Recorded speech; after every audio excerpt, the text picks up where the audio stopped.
And now, the Bigfoot Corporation, makers of quality tree sap extractor since 2015, the only tree sap extractor you'll ever need, proudly presents tonight's presentation of Dr. Francis Stein, Mad Domestic Scientist. This is the story of Dr. Francis Stein, a housewife by day and a mad scientist by midday.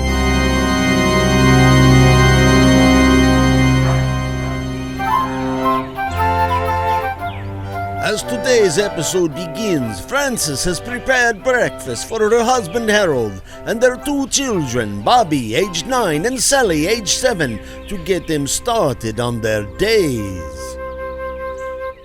Now, children, eat your oatmeal. Breakfast is the most important meal of the day, you know. Next to lunch and dinner, that is. Okay, Mummy. Yes, Mummy. Oh, Harold, I do hope your toast is to your liking this morning. Why, it is simply marvelous. The perfect toast made by the perfect wife. I'm so glad to hear it, my darling. I'm so proud of the work you do as a quantity surveyor. Why, when it comes to surveying quantities, you're the best there is. Why, I dare say the fully nourishing breakfast I get every morning is a big key to my success, my dear. Oh, children, the school bus is here. Hurry. Here are your lunches, and here are your school books, and don't forget to thank your bus driver for being faithful in his job. Goodbye, Mummy. Goodbye, Mummy. I must go too, my darling. Have a pleasant day surveying quantities, my dear. I will indeed try. And what will you be doing all day to occupy yourself? Oh, don't worry about little old me, my dear.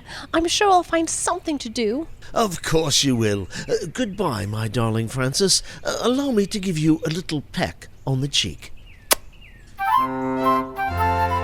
And so, with her husband and children lovingly and affectionately sent off to work and school, Frances Stein retires to her hidden sewing room, which she has, unbeknownst to her family, secretly converted into a laboratory. Shedding her apron and donning her lab coat, she is joined by her faithful lackey assistant Boris, and she becomes Dr. Francis Stein, Mad Domestic Scientist. Well, now I can get down to business. Mad domestic scientist business.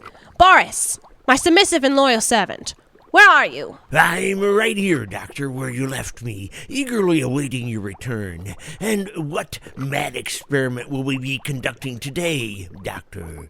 The task that lies before us today is a very grave one, my simple-minded subordinate. It is a matter of maintaining my domestic integrity. Oh, but what could possibly intrude upon your domestic integrity, oh mad doctor of mine? Do you see this, Boris? This is my credit card bill. I fear I've miscalculated the number of times I've used my credit card this past month. The charges far exceed the monthly budget I've allotted for it. Must have been all those metallurgical transistors I needed for bringing in the waistline of all my dresses. Bring them in? I thought we had to take them out. How dare you? What I meant to say was, surely 1 month of over expenses is not so serious, Doctor. Not so serious? Why, you incorrigible simpleton. Why do I keep you around? If my husband Harold discovers this breach of perfection, I fear it will shake the unsullied image he has of me. How could you be so foolish as to not see that? I shall be forced to make you stand in the corner for your imbecility. But for now, I still need you, and you'll have to remind me to attend to that detail later. As right now, I must focus all of my mad scientific energy and skill into making these excessive charges disappear. Of course, Doctor, as you wish. But what to do?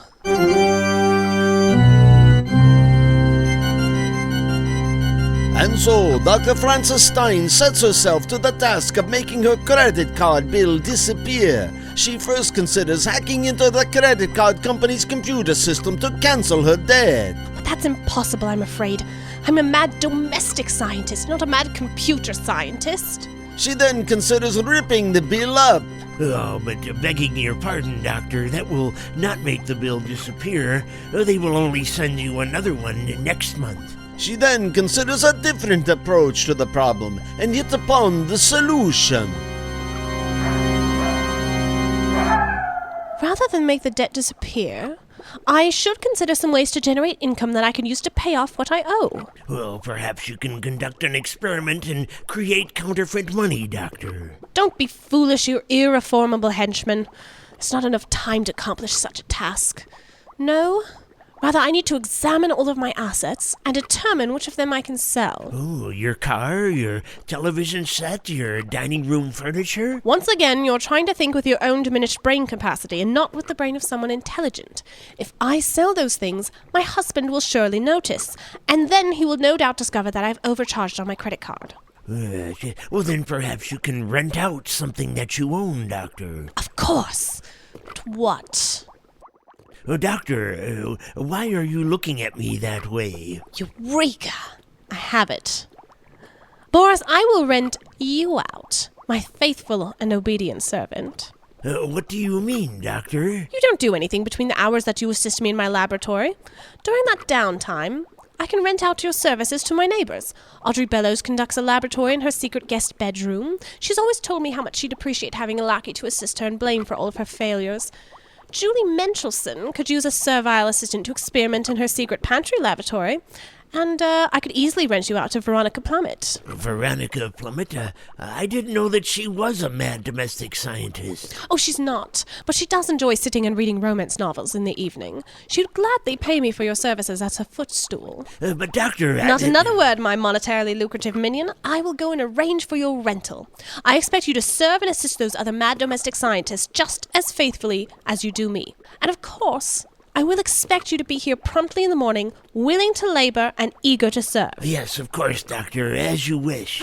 It's now 4 o'clock. I must transform myself from a mad domestic scientist back into a loving housewife. And so, taking off her lab coat and putting back on her apron, Frances Stein sets herself to the task of preparing dinner for her husband and 2 children. A task she completes just in time and with her usual perfect style. Dinner's ready, Harold, my loving husband. Dinner's ready, Bobby. Sally. By Jove, thanks, Mummy. You do everything just swell, Mummy. I say, after a hard day's work, it's so nice to come home to a hot meal and a loving wife. No wonder I'm mad about you. There are a few things I'm quite mad about too, my dear.